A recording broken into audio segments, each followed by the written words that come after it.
মধ্যপ্রাচ্যের মরুভূমির নিচে লুকিয়ে আছে শত শত গোপন মিসাইল ঘাঁটি। আকাশে উঠছে অদৃশ্য ড্রোন, সমুদ্রপথে টহল দিচ্ছে দ্রুতগতির যুদ্ধনৌকা। বিশ্বের শক্তিধর দেশগুলো যখন অ্যাডভান্স ফাইটার জেট নিয়ে প্রতিযোগিতা করছে, ইরান তৈরি করছে সম্পূর্ণ ভিন্ন এক যুদ্ধ কৌশল। আজ আমরা সংখ্যার হিসেব নয়, বরং বাস্তব যুদ্ধ কৌশল, প্রযুক্তি এবং সামরিক দর্শনের আলোকে বিশ্লেষণে দেখব যে 2026 সালে ইরানের সামরিক শক্তি কি সত্যিই বিশ্বকে চ্যালেঞ্জ করার মতো।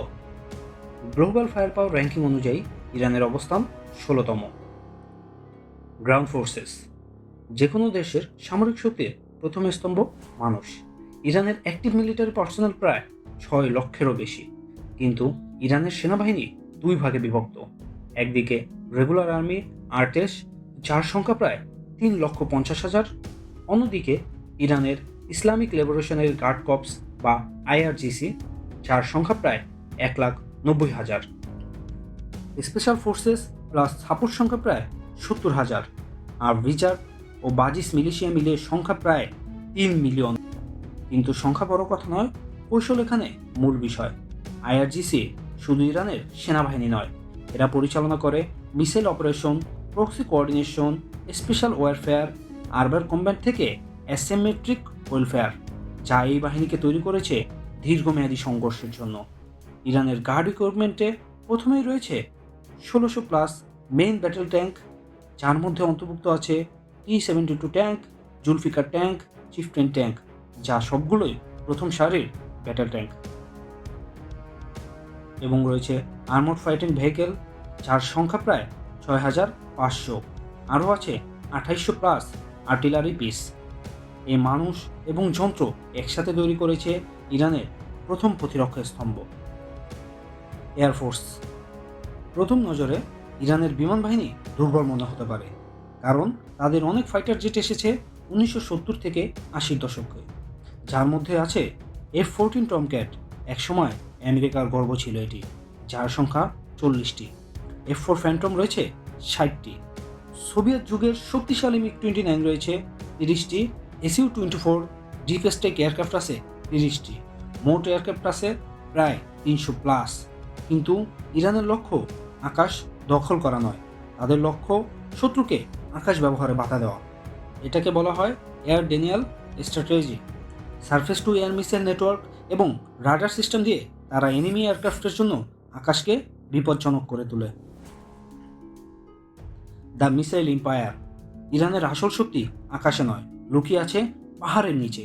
স্যাটেলাইট ইমেজে দেখা গেছে ইরানের রয়েছে বিশাল আন্ডারগ্রাউন্ড মিসাইল সিটি। এই ঘাঁটিগুলো থেকে লঞ্চ করা যায় Shahab three ballistic missile, Fateh 110 precision missile, Sejjil solid fuel missile. কিছু মিসাইল 2000 কিলোমিটারেরও বেশি দূরত্বে আঘাত আনতে সক্ষম। মানে মধ্যপ্রাচ্যের প্রায় পুরো অঞ্চল তাদের স্ট্রাইক রেঞ্জের মধ্যে। এই শক্তিকে বলা হয় ডিটারেন্স পাওয়ার, যেখানে যুদ্ধ শুরু হওয়ার আগেই শত্রুকে আক্রমণ করার সিদ্ধান্ত নিয়ে দ্বিতীয়বার ভাবতে বাধ্য করে। ড্রোন ওয়েলফেয়ার, আধুনিক যুদ্ধের সবচেয়ে বড় পরিবর্তন এসেছে ড্রোন প্রযুক্তিতে, এবং এখানে ইরান তৈরি করেছে নতুন যুদ্ধ দর্শন। শাহেদ সিরিজ ড্রোন কম খরচে তৈরি, দীর্ঘ সময় উঠতে সক্ষম এবং প্রিসিশন স্ট্রাইক করতে পারে।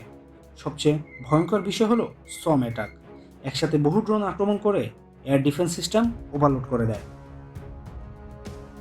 নেভাল পাওয়ার, পারস্য উপসাগর বিশ্বের অন্যতম গুরুত্বপূর্ণ সামুদ্রিক অঞ্চল।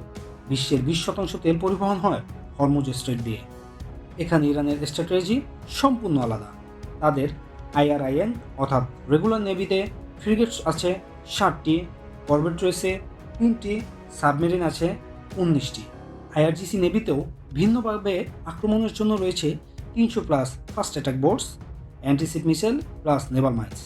বড় এয়ারক্রাফট ক্যারিয়ার নয়, বড় শত শত fast attack boat, Naval mines এবং অ্যান্টিশিপ মিসাইল। এই কৌশল বড় নৌবাহিনীকেও সংকীর্ণ জলপথে ঝুঁকির মধ্যে ফেলে দেয়। এটাকে বলা হয় গেরিলা নেভাল ওয়ারফেয়ার।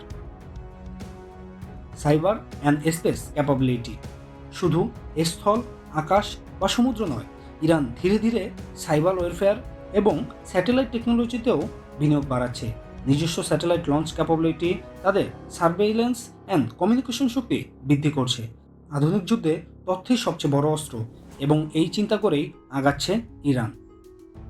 ইরান জানে তারা মিলিটারি সুপার পাওয়ার নয়, তাই তারা বেছে নিয়েছেন ভিন্ন পথ। ডিরেক্ট কনফ্রন্টেশন নয়, বরং missile deterrence, drone saturation, proxy influence, asymmetric welfare, এমন একটি ডিফেন্স সিস্টেম যেখানে আক্রমণ করা সহজ কিন্তু জয়লাভ করা অত্যন্ত কঠিন। আর তারই উদাহরণ আমরা বর্তমান ইরান ইসরায়েল সংঘাতে দেখতে পাচ্ছি। 2026 সালে ইরানের সামরিক শক্তি হয়তো প্রযুক্তিতে সবার সেরা নয়, কিন্তু কৌশলে এটি বিশ্বের সবচেয়ে হিসাবী প্রতিরক্ষা ব্যবস্থাগুলোর একটি। সো ভিউয়ার্স, এই ছিল আমাদের আজকের ভিডিও। সবাই সুস্থ থাকুন, ভালো থাকুন, আশেপাশের সকলকে ভালো রাখার চেষ্টা করুন। আল্লাহ হাফেজ।